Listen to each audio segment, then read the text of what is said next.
Bonjour à tous et bienvenue dans ce nouvel épisode de notre série qui traite du cycle des âges et des différentes ères zodiacales. On est maintenant à l'épisode 11 et si jamais vous avez raté les épisodes précédents, je vous invite à aller les écouter avant d'écouter celui-ci.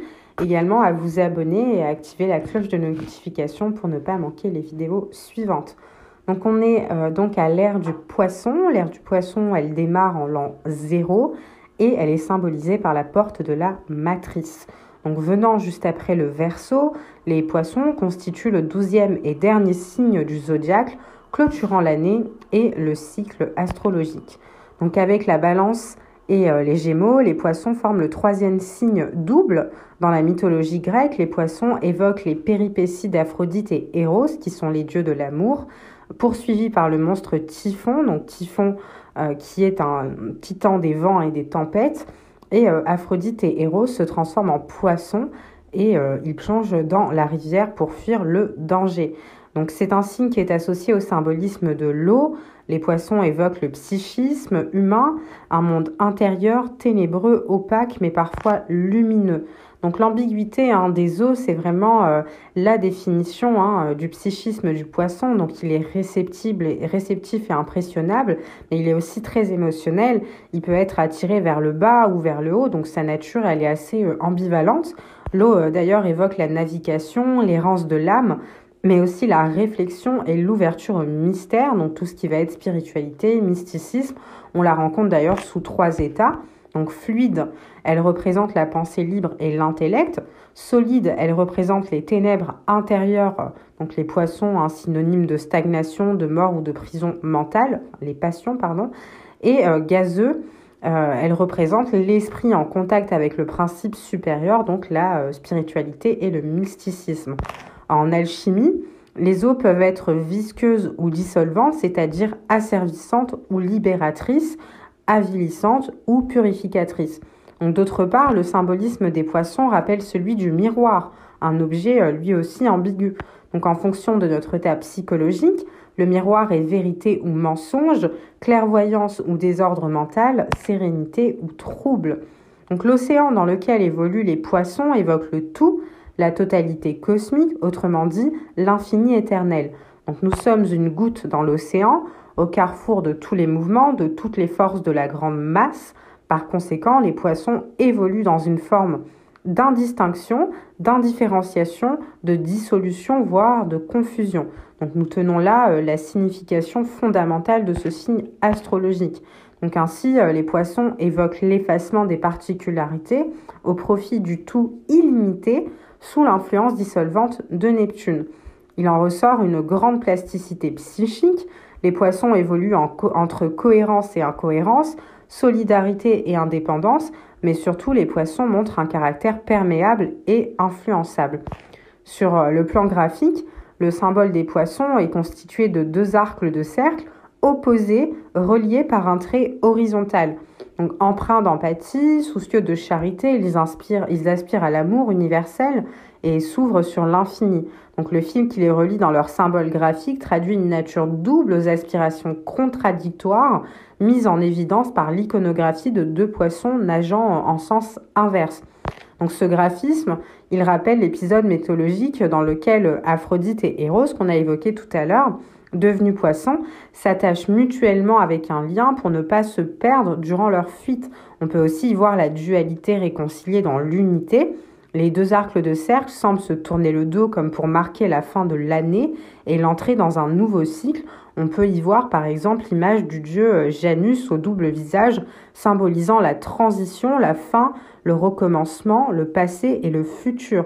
Donc le signe astrologique des poissons, il nous questionne sur comment fonctionne notre psychisme, par quoi est-il influencé ou attiré, qu'est-ce qui nous attire vers le bas, donc vers la matière, ou vers le haut, donc la spiritualité et le divin. Donc quelle est notre place finalement dans le grand tout?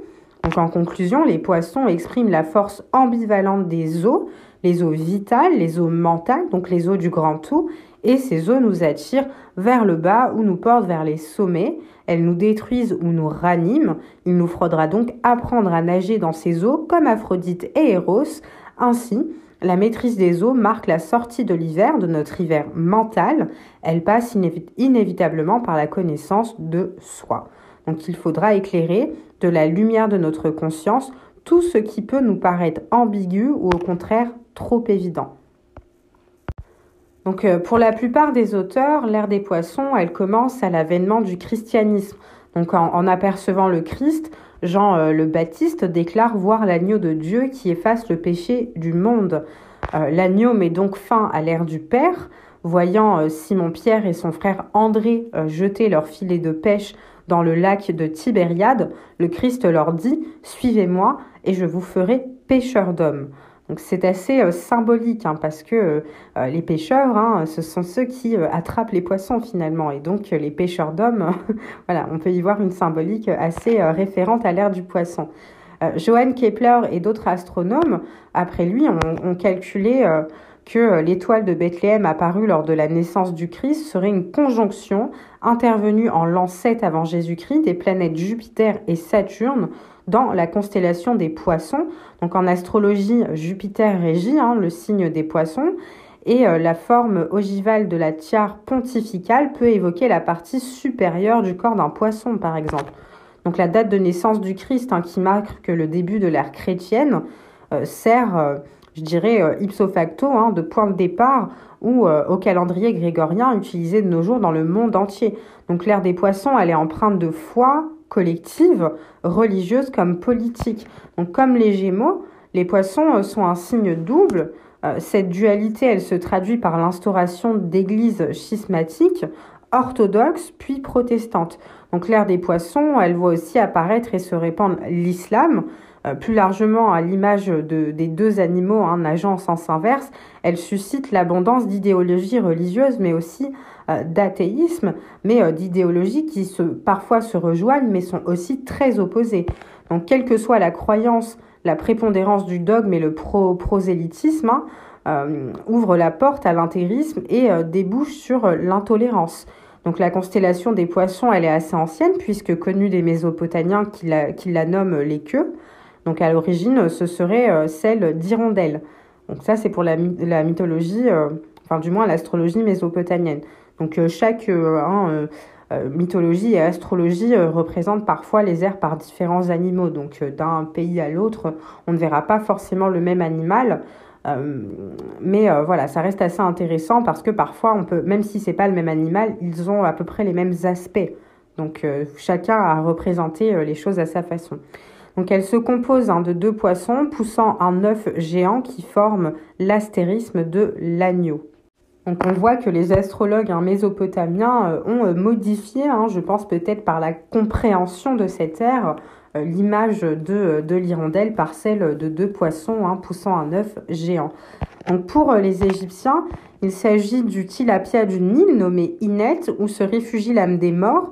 À partir de l'époque ramesside, donc de Ramsès, on va dire, qui s'étend de 1295 à 1069 avant Jésus-Christ, on représente le défunt en train de pêcher à la ligne de deux poissons, symbolisant ses âmes d'hier et de demain. Donc il prend ainsi possession des deux bornes entre lesquelles il cheminera vers l'éternité.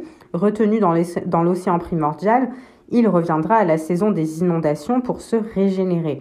Chez les Grecs, c'est sous la forme de poissons qu'Aphrodite et Eros, donc comme on l'a vu tout à l'heure, ou selon les versions, Thétis et Théris, sont poursuivis par le monstre Typhon. Donc primitivement, il s'agit d'un dauphin que les anciens assimilent à un poisson, ignorant sa nature de mammifère. Le symbole graphique représente un char en coquillage attelé de deux dauphins qui conduisent Amphitrite à son fiancé Poséidon. Pour les Romains, chez qui l'année commence en mars avec la renaissance printanière de la nature, les deux poissons nageant dans un sens opposé mais formant un cercle ferment un cycle et inaugurent un nouveau cycle. Donc les poissons sont un signe double, placés l'un en haut et l'autre en bas. Ils nagent en sens inverse mais un fil les relie. Donc cette association d'aspirations contradictoires traduit l'abondance et la diversité d'idéologies morales, philosophiques ou spirituelles.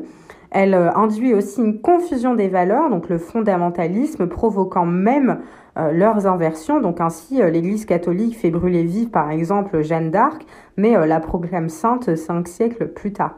Donc c'est pas tout à fait l'époque de Jeanne d'Arc, mais on était encore dans l'ère des poissons lorsque ça s'est produit. Donc c'est pas par hasard que le symbole des chrétiens soit le poisson, hein. Les catacombes des premiers chrétiens d'ailleurs étaient couvertes de représentations du Vesica Piscis, qui est un symbole associé à Jésus. Les disciples de Jésus étaient des pêcheurs et Jésus, lui, était l'agneau qui a été sacrifié, indiquant la fin symbolique de l'âge précédent du bélier et la venue du nouvel âge des poissons. Donc le christianisme, le bouddhisme en Orient et l'âge des poissons, enfin l'ère des poissons, ont introduit le sentiment de compassion, donc tournant l'autre joue, la gentillesse et le sacrifice pour un idéal ou autre. Avant cela, la charité, le pardon et l'empathie étaient une qualité rare. Il a fallu 2000 ans pour que ces impulsions deviennent plus naturelles pour les humains. Donc attention, on a encore beaucoup de choses à efforcer pour l'amour idéal, mais au moins la graine a été plantée par la philosophie christique. Donc tout ce qui va être associé à la lumière christique, qu'elle soit incarnée par Bouddha, Vishnu, Krishna, peu importe, c'est le même principe de lumière christique. Donc les humains devaient apprendre à croire en un être supérieur sans la capacité de sentir ou de faire l'expérience de Dieu directement, contrairement aux âges précédents où l'humanité avait encore une connaissance intérieure des mondes supérieurs, de sorte que la foi et l'espoir ont également été développés. Donc l'âge des poissons était plein de mouvements sanglants et barbares, d'ailleurs un petit peu un retour à l'âge vicieux du bélier, parfois ils ont du mal à abandonner les âges précédents. La vieillesse continue généralement en parallèle pour la plupart du nouveau. Mais parmi ceux-ci, les manifestations supérieures des poissons sont également nées, donc des pièces étonnantes et raffinées de génie musical et artistique, imbibées d'inspiration mystique.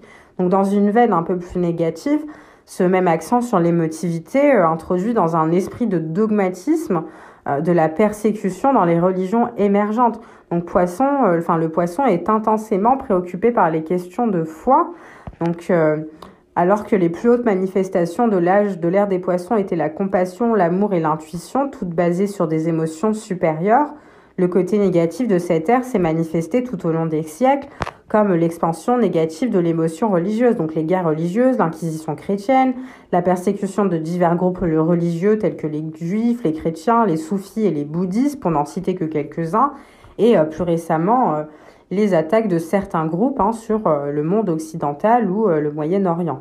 Donc, cependant, poussé à l'extrême, cela peut conduire à un fanatisme, à un pharisaïsme et le besoin d'établir des lignes directrices absolues pour tous, c'est-à-dire que tout le monde doit suivre ces directives ou mourir. Donc au pire, l'ère des poissons était une époque d'intolérance religieuse lorsque des populations importantes étaient censées montrer aveugle allégeance à un système de croyances monolithique, comme exposé dans une grande partie du christianisme et de l'islam pendant ce temps. Donc à cette époque, les religions, elles sont devenues beaucoup plus mondiales. En partie, ça a été motivé par l'avènement des livres et par le développement du transport, renforçant l'influence que les gens pouvaient avoir les uns sur les autres. Cependant, lorsque deux de ces religions mondiales se sont rencontrées, donc le christianisme et l'islam, leurs principes qui ont été définis pour différents peuples dans différentes parties du monde se sont souvent contredits. Mais pas que pour eux d'ailleurs, les autres religions aussi. Cela donc a conduit à des guerres de foi, donc par exemple les djihad musulmans contre les byzantins, les croisés contre les turcs, les orthodoxes contre les hérétiques, les catholiques contre les protestants, ou en gros la réforme contre la réforme, quoi. Enfin contre la contre-réforme. Donc à l'image de la fécondité que l'astrologie associe au signe des poissons, cette période connaît aussi un développement inédit des connaissances avec des progrès constants et accrus depuis le 19e siècle. Donc un exemple précis, c'est Maïmonide qui est né et a grandi dans le califat de Cordoue sous le règne du vaste empire musulman. Donc il a étudié les mathématiques, la médecine et la philosophie. Et les écrits de ses disciples ont été soit traduits du grec par des érudits musulmans, soit développés par eux après avoir lu les manuscrits grecs. Donc les écrits de la Maïmonide à leur tour, ont influencé les érudits chrétiens en Europe dans les années à venir, et des événements comme celui-ci sont survenus parce que les personnes impliquées avaient une compréhension claire qu'en fait, toutes les religions ont le même message derrière elles, seule la forme est différente. Et ça, c'est une réalité. Les religions ont réellement le même message. Et quand je dis religion, je parle aussi des différentes formes de spiritualité. Si on comprend réellement les choses, on retrouve toujours ce même principe féminin-masculin. On retrouve toujours le centre qui va être représenté, par exemple, chez les Égyptiens par Horus, chez les bouddhistes par Bouddha, chez les chrétiens par Jésus, etc. Donc on a toujours cette figure finalement qui va impliquer un pouvoir divin et qui représente finalement le même message, mais expliqué de manière différente et malheureusement parfois extrêmement dénaturée. Mais pour vraiment comprendre cela à partir de sa religion, il faut vraiment avoir un niveau assez élevé, que ce soit intérieurement ou alternativement étudier les messages sous-jacents en dehors de l'institution religieuse. Et c'est très important de le faire car calquer sa foi sur la compréhension d'un autre, ce n'est pas se rapprocher de sa religion, puisque la religion, c'est être en relation avec Dieu et donc avec le divin. Et on est en relation avec Dieu que lorsqu'on étudie son message, tout simplement. En tout cas, en mon sens, ce n'est pas une critique envers les religieux, c'est vraiment ce que moi je pense et je suis là pour dire ce que je pense. Voilà. Donc c'est un peu l'histoire des traditions spirituelles à l'âge des poissons, donc rappelant la rupture de la religion et des traditions spirituelles des centres de pouvoir à l'époque du Bélier. Donc à l'époque des poissons, nous voyons la rupture des traditions spirituelles des religions. Même si de nouvelles religions ont germé, donc par exemple les enseignements de Bouddha, de Jésus et de Mahomet, les traditions spirituelles qui se concentraient principalement sur le travail intérieur et non sur les rituels externes, ne pouvaient pas accepter les aspects rigides et extrémistes de ces religions. Donc leur tentative de réécrire l'histoire et leurs accumulations de richesses et de pouvoir, la papauté chrétienne est un exemple de politisation, de corruption et de rigidité de la religion. Donc en ce sens, un Bouddha ou un Jésus était réformateur, c'est-à-dire qu'ils allaient à l'encontre de ce que véhiculaient ces politisation, on va dire, de la religion, et il venait justement apporter un message qui rapprochait les gens du message initial, donc là à l'image de Jésus, que pouvait être finalement la spiritualité, à l'inverse de ce que proposaient les religions avec finalement des idoles, des images, des rituels, etc. Alors, cependant, toutes les grandes religions de cette époque ont commencé avec un professeur spirituel et un groupe de disciples se séparant de la religion institutionnalisée existante. Donc Bouddha rejetait toute structure sociale existante et enseignait à tous ceux qui s'y intéressaient du noble au paras. Donc il n'y avait pas de système de supériorité où la connaissance était donnée uniquement aux prêtres, tout le monde y avait accès. Donc Jésus, lui, a défié les scribes et les pharisiens, leur montrant que le simple fait d'exécuter les décrets externes des Écritures est très différent de leur signification interne. Mahomet, a révoqué les coutumes païennes qui existaient dans la péninsule arabe. Donc une fois que les nouvelles religions se sont établies et se sont institutionnalisées, la nécessité d'une forme de culte distincte est restée. C'est pourquoi le monasme chrétien a prospéré dans ses branches orientales, orthodoxes et occidentales après la chute de l'Empire romain. Donc ces monastères étaient comme un courant sous-jacent à l'Église qui allait plus loin dans l'application des pratiques spirituelles telles que les prières spéciales ou l'utilisation du travail physique.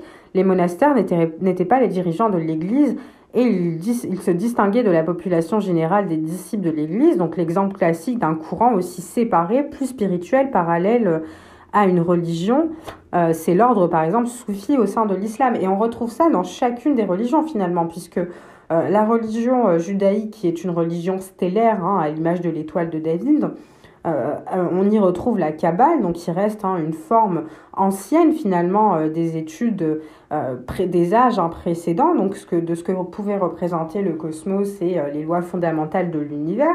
On retrouve le même principe avec la gnose chez les chrétiens et le soufisme dans l'islam. Donc la religion chrétienne qui est une religion solaire et l'islam qui est une religion lunaire. Donc on voit quand même qu'il y a quand même une association aux astres. Les soufis, d'ailleurs, n'étaient pas toujours d'accord avec l'islam civique et religieux, plus institutionnel, représenté par le calife et les mouftis. Et au fil des siècles, ils ont fait l'objet de persécutions, puisqu'ils étaient vus finalement comme une émanation de l'ancien paganisme. Mais ce n'était pas réellement le cas, puisque quand même monothéistes, mais ils avaient gardé des traditions anciennes liées à des rituels anciens. Donc cela comprenait la destruction des sanctuaires et des mosquées soufis, la suppression des ordres et la discrimination contre leurs adhérents dans un certain nombre de pays musulmans. Ça s'est produit en Turquie, où les soufis s'opposaient à un nouvel ordre laïque, ainsi que dans les pays où les musulmans des écoles de pensée plus puritaines croient que les pratiques soufis sont impures et polythéistes. Donc une discipline spirituelle a commencé pendant l'âge des poissons, comme je le disais, au sein du judaïsme avec la Kabbale qui est une parallèle au mouvement juif traditionnel. Donc il était caché aux yeux du public pour la plupart et parfois controversé dans ses points de vue parce qu'ils enseignent à l'individu de se connecter à la lumière du Créateur sans avoir besoin d'un rabbin, d'un prêtre, d'un ministre ou de tout autre gourou cherchant à agir en notre nom en tant qu'intermédiaire. Alors, petite parenthèse, parce que je vois venir les petits commentaires de « Oui, mais la Kabbale, c'est sataniste. » Alors non, la Kabbale, au départ, c'est pas sataniste. Après, comme je le disais, c'est comme pour tout, c'est comme pour beaucoup de symboles et pour beaucoup de choses, et même parfois dans les religions, il faut pas croire. Il y a des gens qui ont de mauvaises aspirations et donc qui se servent de ces choses-là pour arriver à leurs propres besoins et à leurs propres aspirations qui parfois sont très très très négatives, ça je vous l'accorde. Donc il existe comme dans tout culte des hérétiques, donc des gens qui se servent on va dire de la connaissance à mauvais escient. Mais ça ne veut pas dire que l'étude de la Kabbale est forcément mauvaise. Alors peut-être par contre qu'il y a pu au fil du temps avoir une dénaturation de ce qu'elle fut à l'origine, comme pour les autres principes, que ce soit la gnose ou le soufisme. C'est un point très important qui résume tout ce qui précède l'ère des poissons, qui a présenté à l'individu une façon directe et interne de se connecter au divin par l'intérieur. Et c'est d'ailleurs l'erreur que les gens font énormément quand ils lisent les livres religieux, c'est-à-dire qu'ils prennent vraiment les mots au sens du mot, alors que derrière, il y a une réelle interprétation, d'où l'importance de chercher par soi. Il est possible de regarder aussi ce que les différentes personnes ont pu interpréter. Ça permet d'accentuer sa vision, mais c'est très important d'avoir un sens critique et de comprendre les textes par soi-même. Par ailleurs, dans l'hindouisme, il est dit que les dieux auraient caché la divinité des hommes là où ils n'iraient pas la chercher, c'est-à-dire à l'intérieur d'eux-mêmes. Et donc c'est assez intéressant comme vision, puisque il est vrai que beaucoup cherchent Dieu à l'extérieur, mais très peu à l'intérieur. Et si on veut connaître l'univers de Dieu, il faut se connaître soi, puisque pour se connecter à Dieu, il faut se connecter à soi-même. Donc c'est un point qui est assez important à souligner, je dirais. Donc Jésus, Bouddha ou les soufis nous enseignent qu'il n'y a pas besoin d'un médiateur, mais ni de rituel externe qui crée un faux sentiment de faire bien les choses. Il n'y a pas vraiment besoin de statut socio-économique en ce qui concerne la spiritualité. Voilà.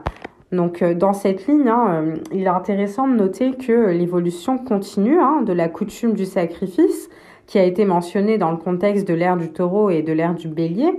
Donc à l'époque des poissons, il atteint un nouveau niveau, il devient interne. Donc ça, c'est des enseignements qui sont inhérents à Jésus, à Bouddha, etc. Donc tout d'abord, Jésus a critiqué la façon dont le temple de Jérusalem, y compris la coutume du sacrifice, est devenu un système religieux et commercialisé.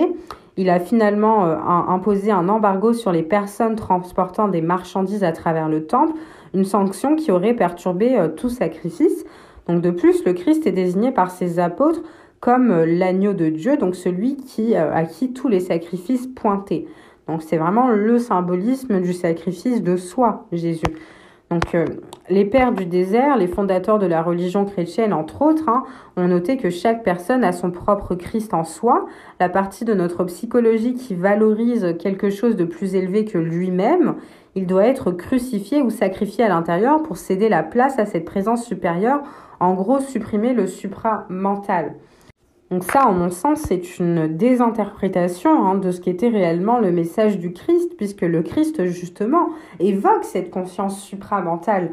Donc la supprimer par cette psychologie du sacrifice interne, c'est pas forcément la bonne chose à faire, puisqu'il ne s'agit pas de se sacrifier en tant que personne, il s'agit de sacrifier l'ego d'une certaine façon, c'est-à-dire laisser mourir son ancien ego pour en laisser naître un nouveau qui va pouvoir donner naissance à la conscience supramentale. Donc parmi les autres manifestations de l'ère des poissons, il y a eu la montée d'une religion mondiale centrée principalement sur les symboles de l'eau, donc que fut le christianisme, avec le baptême, le baptême où on est trempé dans un bain d'eau et puis ressorti de ces eaux, donc un petit peu à l'image des eaux primordiales. Il y a eu aussi un Jésus qui aurait marché sur l'eau, puis changé l'eau en vin, et ainsi de suite. Donc pour l'élève du symbolisme astrologique, le christianisme offre un filon de correspondance dans le cadre des poissons. Donc par exemple, dans les écritures chrétiennes, on parle vraiment beaucoup de pécheurs. Le vin aurait aidé les opprimés et les parias de la société. Et il y a aussi beaucoup de rituels autour des lavements de pieds, donc tous les symboles traditionnels des poissons. On retrouve cette même notion avec les ablutions dans l'islam. Et également dans le judaïsme, si je ne dis pas de bêtises, il me semble qu'aussi qu'il y a quelque chose qui est lié autour de l'ablution avant les prières, en tout cas un principe aussi de pureté. Donc l'un des miracles de la définition du ministère du Christ était l'alimentation de la multitude avec 2 poissons et 5 miches de pain, donc qui peuvent symboliser les 7 chakras, ou plus subtilement la consommation de poissons le vendredi par les catholiques, et lié par certains sur le fait que le vendredi est régi par Vénus, qui est la planète qui est élevée et qui atteint son expression optimale en poisson. Donc, est-ce que c'était des correspondances intentionnelles de la part des pères de l'Église ou est-ce que c'était une émergence purement synchronique ou ont-ils été influencés par l'ère du poisson ?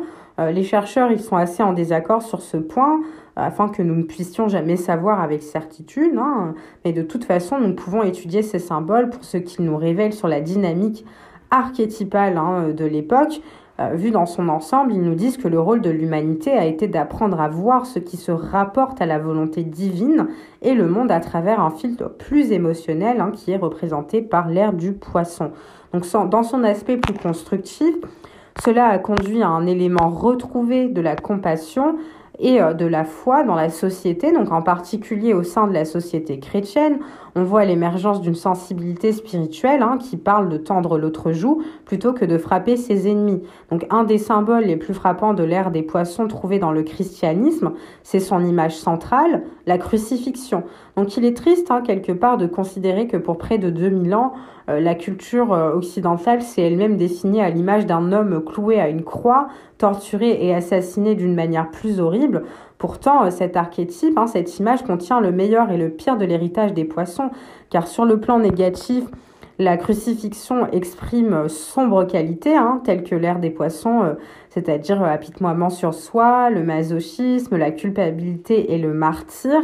Ceci reflète le principe d'autodissolution de l'eau, dirigé d'une manière plus destructrice d'abnégation. Donc à certains égards, on pourrait bien appeler l'ère des poissons l'âge ultime de la névrose. Par exemple, ce fut une époque où beaucoup pensaient que la souffrance et la culpabilité étaient en quelque sorte synonymes de spiritualité.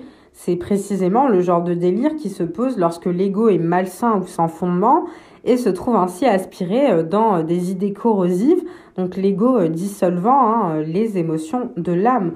Donc la crucifixion, elle a aussi une interprétation plus positive. Comme les ésotéristes le savent, le poisson concerne symboliquement la transcendance de l'ego et la remise des intérêts personnels au service d'un idéal plus élevé. Comme le dernier signe dans le zodiaque, déterminé par le soleil dans le sens anti-horaire à un mouvement, le poisson, c'est l'une des dernières étapes de l'évolution de l'âme où les limites de la personnalité ont commencé à se dissoudre et où l'âme se confond avec l'océan cosmique de l'existence. On sait ce que signifie la crucifixion dans son sens le plus élevé. Le principe du sacrifice, le culte, la dévotion profonde est lié à l'élément eau, la plus raffinée, soit un niveau de conscience moins axé sur le principe du martyre et centré sur l'amour de soi et donc de l'autre.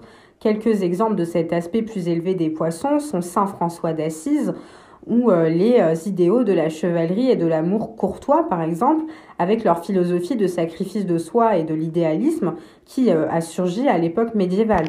Donc l'âge du bélier a une prise de conscience de l'ego dirigé vers l'extérieur, mais l'ère des poissons plus féminine a apporté un sens nouveau de l'intériorité, de l'intériorité. Et d'ailleurs, on le voit à l'image de Jésus qui est représenté avec des cheveux assez longs, rappelant ainsi la féminité et le pouvoir du principe féminin. Donc un peu dans une idée androgyne. D'ailleurs, on voit souvent cette image de Jésus avec une main en haut et une main en bas, même si elle est parfois refoulée. C'est une image qui appartient au catholicisme et donc qui représente cette idée androgyne de Jésus et donc des deux aspects du poisson. Donc en termes religieux, ce n'était guère plus évident dans l'accent émergent chrétienne sous la réflexivité morale ou la conscience, le revers de la médaille qui a été l'émergence d'un nouvel état d'esprit de la culpabilité sur toute la société occidentale débute à l'ère du poisson. Donc avant le christianisme, on trouve rarement un sentiment de conscience ou de péché comme on le pense maintenant. À titre d'exemple, les Grecs ont vu leur relation intérieure au Dieu dans des termes plus mécaniques et externes de principes actifs de la vie et non de punition divine. Et extérieurement, ce nouveau sens de l'intériorité se reflète dans la hausse des caractéristiques architecturales comme le dôme et la voûte plantaire, si critiques à la mosquée islamique et des structures comme le Panthéon à Rome. Donc l'âge transcendantal des poissons élève la conscience collective pour transformer la vie humaine, élargissant l'intuition tout en rétablissant notre foi. Donc nous sommes confrontés à une exposition croissante à la douleur et à la souffrance mondiale pour élargir notre empathie, notre compassion, notre connectivité et notre compréhension. Donc c'est vraiment une ère où si on a déjà assimilé ces choses-là, ça peut être très très difficile de vivre dans cette ère parce que effectivement le manque d'empathie il se fait parfois fortement ressentir. Et disons qu'on arrive vers la fin de cette ère, donc on voit un petit peu beaucoup de personnes qui résistent à cet apprentissage-là. Mais je dirais que quelque part, le contraste est aussi nécessaire parce que si ces gens n'existaient pas, et c'est pour ça qu'il n'est pas nécessaire de créer de scission ou du moins d'en ouvrir une, on ne saurait pas vraiment à quel état de conscience nous sommes. Donc c'est un contraste qui est important puisque tout ce qui est en haut est comme ce qui est en bas. Et on ne peut pas peindre du blanc sur du blanc ou du noir sur du noir. Donc on a besoin des deux car chacun révèle l'autre. Donc l'âge rêveur des poissons nous guide pour coexister malgré nos différentes vérités. Donc c'est dans cette image d'acceptation de soi, il y a l'acceptation de ses parts d'ombre, de ses parts de lumière. Donc c'est un petit peu la bataille qui est caractérisée par l'image de Dieu et du diable, donc un peu à l'image de l'ego et de la conscience. Et cette idée d'harmonisation. Et donc, apprendre à s'aimer de soi, c'est apprendre à aimer ses parts d'ombre et de lumière. Et donc, de cette manière, on comprend que les autres, c'est nous, et on est capable de les aimer et d'accepter leurs différentes vérités, puisque chacun fait son expérience. Donc, la pluralité est importante. Donc, la double nature de cet âge fait écho à travers le collectif. Nous n'avons pas besoin de nager dans les profondeurs de cette expérience humaine dans la même direction pour rester unis. Lentement, nous récupérons notre pouvoir spirituel, nous réveillant à la pièce unique de l'univers qui se manifeste à travers nous tous. Donc la religion et la spiritualité changent d'orientation, revenant aux principes de base qui mettent l'accent sur l'amour et l'expérience interne. Il n'y a jamais eu un moment où les enseignants spirituels en dehors de la religion institutionnelle, d'ailleurs, ont été vénérés à cette ampleur. Carl Jung, par exemple, a vu la naissance du Christ comme un héros de l'âge des poissons.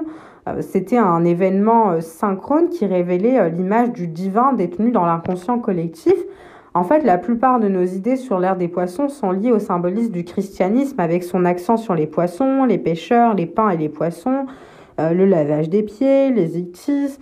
Dans Aion, Carl Jung, il a exploré ce symbolisme et son lien avec l'histoire. Donc, il a utilisé les deux poissons de la constellation des poissons pour cartographier le développement du christianisme. Et au fur et à mesure que l'âge se déroulait, donc le premier poisson se rapporte à la naissance du Christ et à la croissance de l'Église primitive, selon Jung. Et le deuxième poisson concerne la chute du christianisme et la montée de la science et du matérialisme, fidèle à la double nature des poissons. Donc le premier poisson peut être considéré comme le Christ, tandis que le second est l'antéchrist. Donc vous pouvez voir une illustration de ce schéma chez Carl Jung, qui est assez intéressante. D'ailleurs, si l'âge du bélier représentait l'Ancien Testament, alors l'âge des poissons est le Nouveau Testament, un passage de la vengeance et de l'amour un passage de vengeance à un passage d'amour et de compassion. Donc en théorie, en tout cas, avant cela, la religion impliquait beaucoup de sacrifices de sang et d'animaux. La crucifixion du Christ signifiait que cela n'était plus nécessaire car Jésus était devenu le bouc émissaire ultime, donc en théorie, encore une fois. Et cet accent mis sur le christianisme en tant que centre finalement du symbolisme des poissons peut être une projection de la psyché occidentale, un signe de notre obsession culturelle de soi, mais aussi un changement similaire s'est également produit dans le développement du bouddhisme. Donc à l'époque du bélier, les premières pratiques bouddhistes, elles étaient monastiques et mettaient l'accent sur l'illumination individuelle. Ça a changé avec la croissance du bouddhisme mahayana qui concentre davantage sur la compassion et a introduit l'idéal du bodhisattva qui sacrifie sa propre illumination pour aider les autres. Donc le changement s'est produit entre 150 avant notre ère et 100 avant notre ère, juste sur le pivot de l'âge des poissons. Donc pendant l'âge du poisson, le signe opposé de la Vierge a été supprimé en répandant des idées déformées de pureté, de purification et de chasteté, et en perpétuant l'idée que le corps est innément un pécheur sale et antithétique, c'est-à-dire opposé à Dieu. Donc l'esprit et la chair ont été divisés, tandis que la culpabilité et la honte ont été utilisées pour contrôler les masses et nous empêcher d'accéder à notre plein potentiel, de nous souvenir de qui nous sommes et d'où nous venons. C'est un âge que les Mayas appellent le Kali Yuga, et donc, enfin, pas les Mayas, mais du coup dans l'hindouisme, mais que les Mayas appellent l'âge d'illusion, de mensonge, de souffrance, de victimisation, de l'innocent et du martyr, donc une autre manifestation des poissons. Mais cela a adouci les âmes matérialistes, endurci des humains et a créé une nouvelle impulsion vers quelque chose de parfait. Donc le divin fusionnant avec le supérieur, les dogmes chrétiens du péché originel et de l'immaculée conception de la Vierge, fondés sur un idéal de pureté, culpabilisent l'humanité et stigmatisent la sexualité. Donc de cela, les œuvres d'art les plus exquises sont nées et l'âme est devenue compatissante, plus douce. Donc tout cela, c'est un processus douloureux mais nécessaire pour nos âmes incarnatrices afin de nous préparer à l'âge du Verseau, donc l'âge de la fraternité, qui commence progressivement et viendra en pleine puissance au cours des, prochaines années. Mais voilà, on en verra des émanations un petit peu avant, mais ça n'arrivera pas tout de suite, en tout cas pas en mon sens. Donc la montée du pouvoir féminin pendant l'âge des poissons, elle ouvre la voie à l'âge libérateur du Verseau qu'on va voir tout de suite après cet épisode-là, ou du moins dans une semaine pour ceux qui ne sont pas abonnés sur Patreon. Donc si jamais ce n'est pas le cas, pour ceux qui souhaiteraient s'abonner, sachez que l'abonnement, c'est très simple. Il vous offre simplement la possibilité d'avoir les abonnements, les vidéos en avance. C'est un abonnement qui est au prix de 3,50 € mensuel. Et voilà, ça vous offre donc la possibilité d'avoir les vidéos en avance et puis aussi de me montrer que vous soutenez mon travail. Je ne l'ai pas mis sur YouTube ni sur Spotify, mais vous avez également donc sur mon compte Instagram Dirty Moonlight Source un lien Tipeee dans ma biographie. Donc si jamais vous souhaitez soutenir mon travail, ça m'aide. Voilà, ça me permet aussi de me dégager du temps pour faire plus de podcasts. Et j'espère en tout cas que cette vidéo vous aura plu. Comme d'habitude, je vous invite à participer en commentaire. Également, vous pouvez me joindre par message privé si jamais vous avez des questions à poser. Vous pouvez aussi les poser en commentaire. Ça pourra peut-être intéresser d'autres personnes. Et voilà, je vous invite également à vous abonner et à me suivre sur les différents réseaux sociaux pour vous tenir informés des prochains podcasts. Le prochain, donc, ce sera l'ère du Verseau, et puis ensuite on fera un épisode de conclusion pour effectivement voir un petit peu tout ce qu'on a vu et puis conclure si oui ou non les ères zodiacales ont eu une influence sur la psyché humaine, mais je pense qu'à ce stade la réponse est assez évidente. Voilà, et à bientôt en tout cas pour un prochain épisode.